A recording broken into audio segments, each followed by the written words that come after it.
guys, it's me, Taylor Hansick, and I'm back this week with another episode from my new series called Pop 5.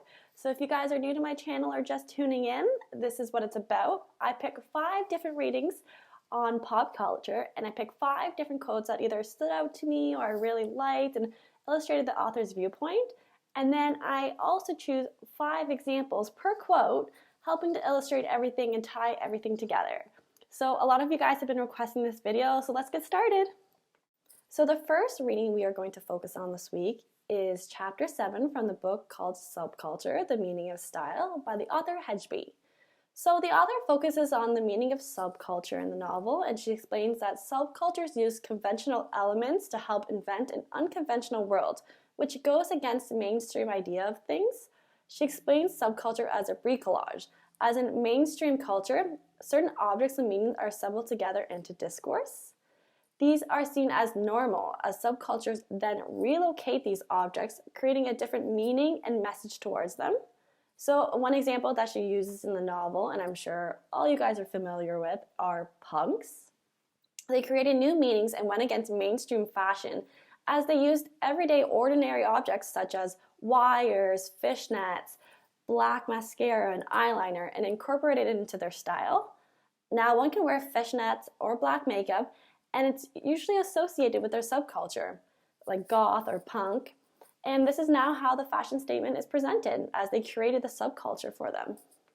Okay, so time for the quote. And the quote that I chose was, "They are obviously fabricated, even the mods precariously placed between the worlds of the straight and the deviant, finally declared themselves different when they gathered in groups outside dance halls on the seafronts. They displayed their own codes, like for example the punk ripped t-shirts, or at least demonstrate that codes are there to be used and abused. They have been thought about rather than thrown together. In this, they go against the grain of mainstream culture." And that's page 100 and 102. So this quote really stood out to me because it helped define subculture within a few sentences. It explains how aspects of subculture are well thought about, and each object and code used to make their subculture make a clear statement and is different than mainstream culture. These objects placed together to help express and create new meanings within the subculture, and I love how she stated that they declare themselves as different, because the whole purpose of subculture to me is to be different than mainstream fashion, mainstream media. Okay, so an example I thought about to help tie in the quote and understand the reading was the rave community, as that has definitely become a subculture in today's society, as it keeps growing and growing, becomes more popular, and it's different than mainstream fashion and music that everyone listens to. So I don't know if you guys know anyone in the rave community, or if you're a part of it or anything, but pretty much it's a bunch of citizens from all over the world who listen to EDM music and participate in raves and music festivals. So all different objects and clothing are worn together to express the rave community. Often one wears a bright colorful wig, a bra, tutu, a mask, a glow stick, and it's always associated with bright colors and happiness, and all these stuff are assembled together and worn at the rave. So the objects that are assembled and worn together are obviously different than your typical Friday night concert outfit, as the subculture, the raves, they are assembled together to help express and create a new meaning, and the meaning is that they are accepting to everyone and everything. So their vibrant colors, their wigs are a signature look for the subculture. Fun fact about the rave community and subculture is it did start off in the 1950s and referred to the wild bohemian parties. And now with the increase of EDM and openness and love, the subculture is growing and growing.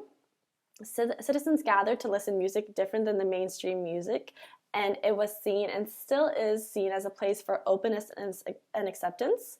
So the rave community often associate themselves with the word PLUR, and PLUR stands for peace, love, unity, respect, as these citizens of the rave subculture today stand by. So today, citizens who are a part of this community often wear plastic beads called candy bracelets. I don't know if any of you guys wear them or been to a musical festival where they've passed around the bracelets, or if you've seen someone on the streets wearing these bracelets. So pretty much they are your typical beaded bracelets that you would make when you're 5 years old, with a string with different colored beads.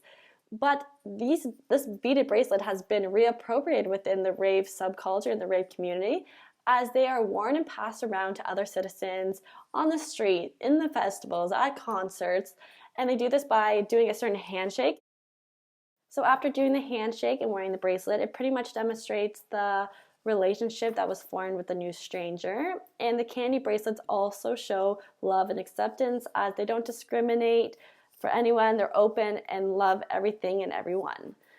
So yeah, so if you guys are part of a certain subculture, or if you guys can think of another example that goes well with this reading, then please comment below, because I love reading your comments. Okay, so moving on to our next reading, and this reading is by the author Boyd, and it's called Dance, Culture, and Popular Film, Considering Representations in Save the Last Dance. And I just love this reading because the author talks about popular and classical dance and the strict category one must fit into to be considered a ballet dancer. And you guys know me, I did gymnastics for 8 years, a competitive level, and it was very similar to ballet. You have to have a certain body type or you can't make it far. So Boyd explains how white Europeans and Western theater dance forms focus on a certain body type that is slender, disciplined, light, with small feet and long extensions.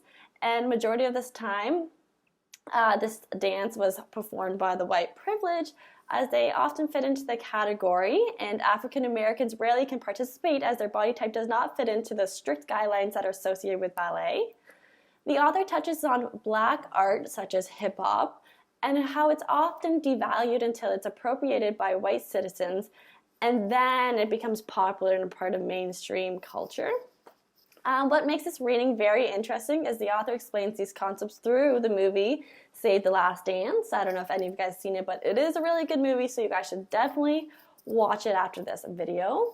She explains how movies such as The Last Dance help reinforce these gender and race binaries within high cultured art, as it reflects large audiences where they play a role in influencing our culture, ideas, and perspectives. Okay, so the quote that I chose from this reading is very simple and straightforward, but it's something that stuck to me till the end of the reading and made me really reflect how I view ballet with race. So first, the quote is, "According to the film, Black people are represented as dancers of hip-hop, not ballet dancers. White women, on the other hand, as demonstrated by Julia Stiles, are represented as privileged, both the popular and the classical dance worlds, with the ability to master both ballet and hip-hop dance." So this quote is located on page 76 if you guys do want to check it out. But this quote helps illustrate the movie, as it is something that occurred during the film, but also demonstrates the author's viewpoints, as high classical ballet is very westernized and only a certain body type is considered high class. And this quote really made me reflect on gender in dance, as I often associate ballet dancers as being white. But this is how society in ballet has allowed citizens to think, and that you have to have a certain body type to be a ballet dancer. So this quote just summarized and simplified mainstream's idea of race and dance, and obviously it does reflect me as well. Okay, so after reading this, an example that came to mind was the ballet dancer Misty Copeland. I don't know if you guys know her, but she's an African American ballet dancer, breaking those stereotypical images that are associated with ballet, race, and body image. So in 2015, she became the first African American woman to be promoted to principal dancer in the American Ballet Theater. And if you guys don't know, that is the highest ranking one can achieve.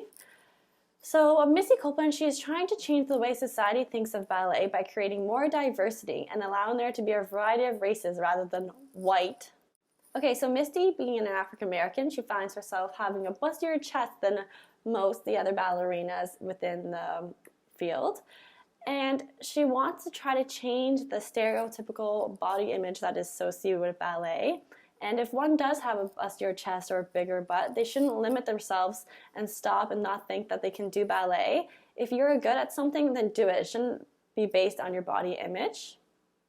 The example, Misty Copeland, illustrates the reading in the quote above, as the video, which I'll link down below, explains that one does not need to be white, high privileged to be a part of classical ballet. She was from a low-income African-American home, and she helped break these standards, and everyone can do it. She hopes in a couple of years films will not only associate Black students as hip-hop dancers, but will be the lead role as a ballerina. Or in the classical theater, she wants to look out in the audience and see a variety of different races, not just one race that all look the same. So yeah, definitely check out this link. It is a very good example, and it'll definitely change the way you think of classical theater. Okay, so the next topic is Disney princesses, but we're going to focus on Disney princesses and the race representations that exist within their films. So the author's name is Candace, and the article name is "She was a beautiful girl and all the animals loved her. Race, the Disney princesses and their animal friends." So the author looks at the well-known princesses that we love and know today, but look at the stereotypes that are associated with each princess's race. So although each princesses were associated with animals or had animal friends, their interactions with the animals varied depending on the race, creating different racial references. So the white princesses like Snow White and Cinderella were either friends or the animals worked for them, demonstrating the princess's superiority over the animal's subjects. Women of color, the line between the relationship of the human and animal became a little fuzzier than the white princesses, as they were often seen as equal to the animal friends. Each princesses are portrayed as good citizens, but the princesses of color are shown to be closer to expressing their animal natures than the white women are. So in The Princess of the Frog, the African princess actually turns into an animal, creating equal status to the animal subject, as in the past they were often associated with being frogs. What chosen from this reading is, but my analysis has shown that diverse representations of princesshood found within the franchise actually work to erect a barrier, or rather use the labor of princess of color to build and maintain a barrier that separates white women from women of color, thereby strengthening radicalized gender divisions instead of breaking them down. So this quote was chosen because it sums up the reading in a couple of sentences, as it explains how franchises such as Disney purposely create this divide between women of color and white women. These racial differences are purposely placed, and the way each race communicates with the animal only strengthens radicalized gender divisions rather than breaking them down. Okay, so the example that came to mind is actually another article called "I Hate Tonto," and I read it last year for one of my courses, and I haven't forgotten about it yet. So a Native American wrote this article, and he talks about how cinematic Indians are always portrayed as negative in films. The author talks about how actors who play these roles were never played by a true Native American, but were white citizens with a similar tan. The characters' roles were also seen as evil, as he left the movie hating the character that was most relatable to him. And during the film, Native Americans were always seen as they're always happy with less, they never had a job, and these stereotypes are constantly present in mainstream media and films, as it affects the way Indians are portrayed and the way others see themselves. So that just reminds me of the stereotypes that exist today. And then another quick example that helped relate this example to Disney is the movie Peter Pan, which I'm sure you guys have all seen. During the film, Peter Pan and his friends run into a tribe of Indians where they refer to him as the Red Man.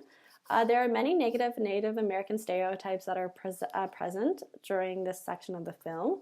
The way the Red Man is speaking is considered gibberish in the Native American language, as the film is trying to make fun of their language, giving false representations to the viewers. Another racial stereotype that are present in this film is, and it still is present in today's society, is the misrepresentation of their outfits. So the members and the chief are wearing the stereotypical outfits such as bucket skins, feathers, and headdresses. The portrayal of the Native Americans is falsely visualized, as their culture in Peter Pan and other films have been miscommunicated.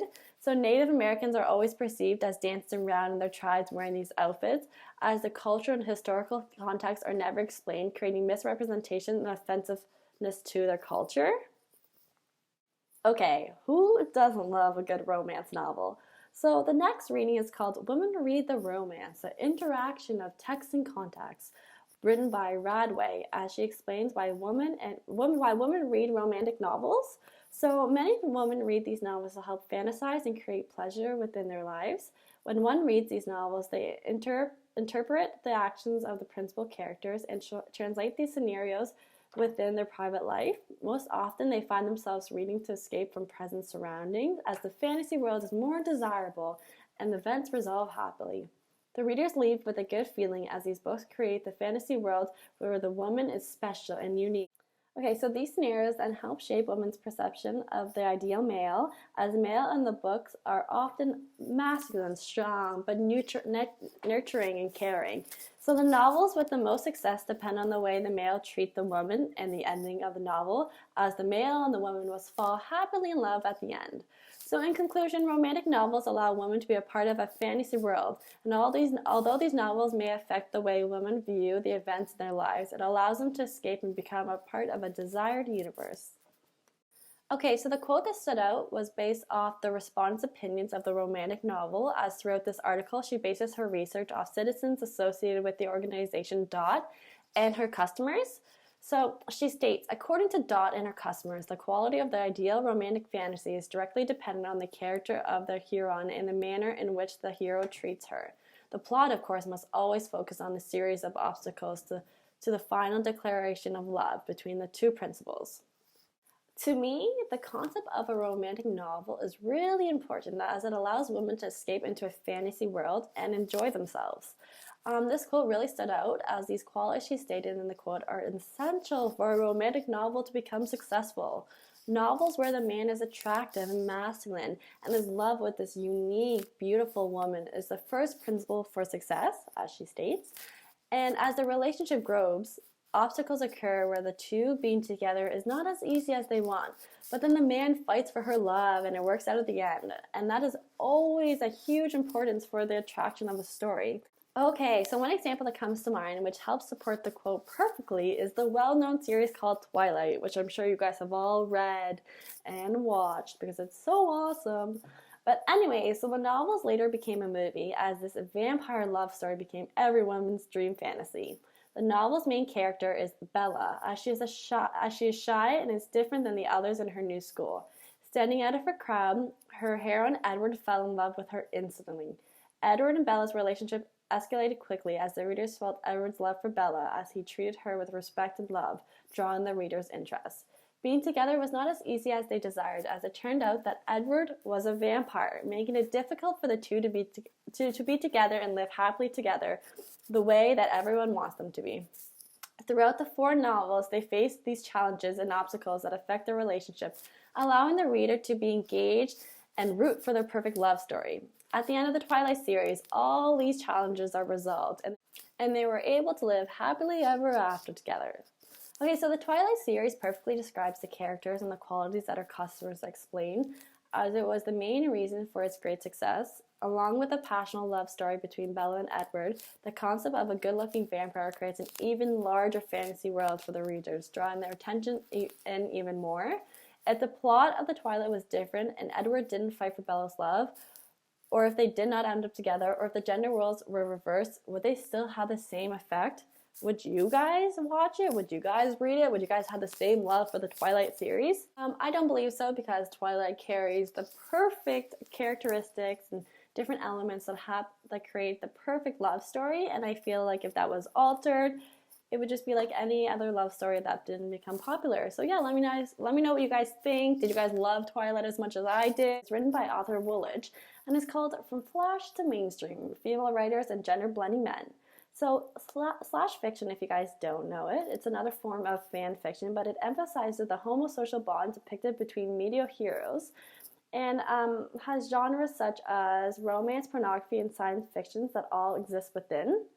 Slash fiction helps break the gender divide, as it often gender blends masculinity and femininity throughout a story. For example, the author talks about how slash fiction will change the representation of one's relationship, as a relationship between 2 males may be feminized to access a greater demonstration of feeling. She explains that slash fiction often represents characters that embody both female and male qualities, allowing the writer to discuss homosexual acts and allows them to separate these acts from culturally specific identities.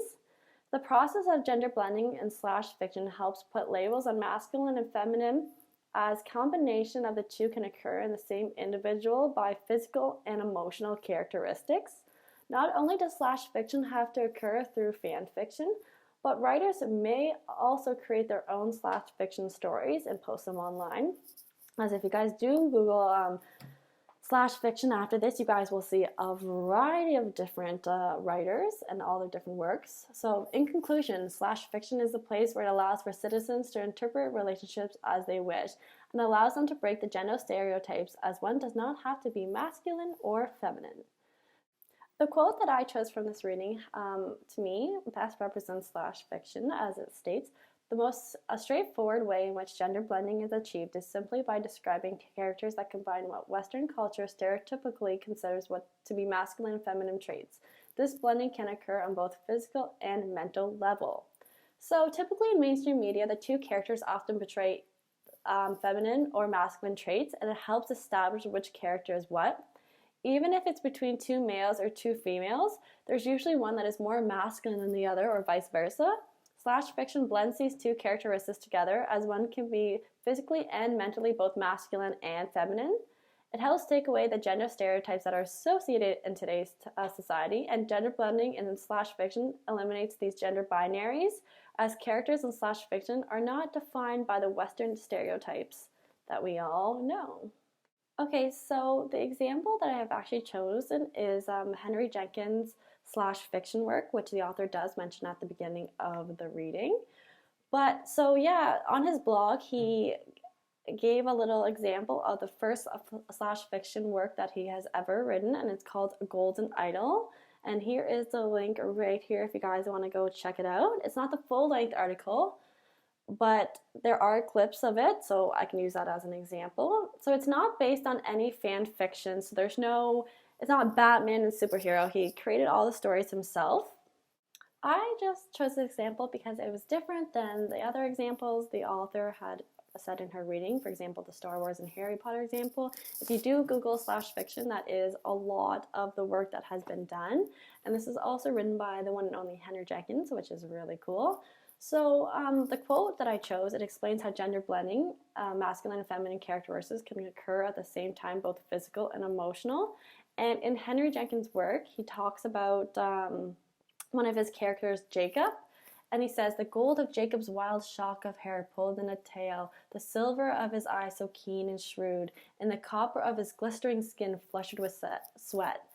After reading this, to me, this is a comparison to the westernized femininity, but when he states, oh, his hair in a ponytail, his glistering skin, and his beautiful eyes, that made me quickly picture Jacob to be a little bit more feminine. And then a little later on, he talks about Jacob being masculine and firm. So Henry used gender blending because his personal looks were very, to me, more feminine, but the way his personality was, he was very masculine. So he blended both masculine and feminine characteristics with one character. So the benefit of slash fiction is so amazing, as one can interpret its meaning differently, and there's no right or wrong answer. For me, Jacob's physical appearance is more feminine, as its emotions are more masculine and tough, allowing for gender blending in one character. So yeah, so I definitely thought that was a good example for the quote. I'm all done for today. Thank you guys for watching, and if you guys do like my channel, don't forget to subscribe and give this video a thumbs up.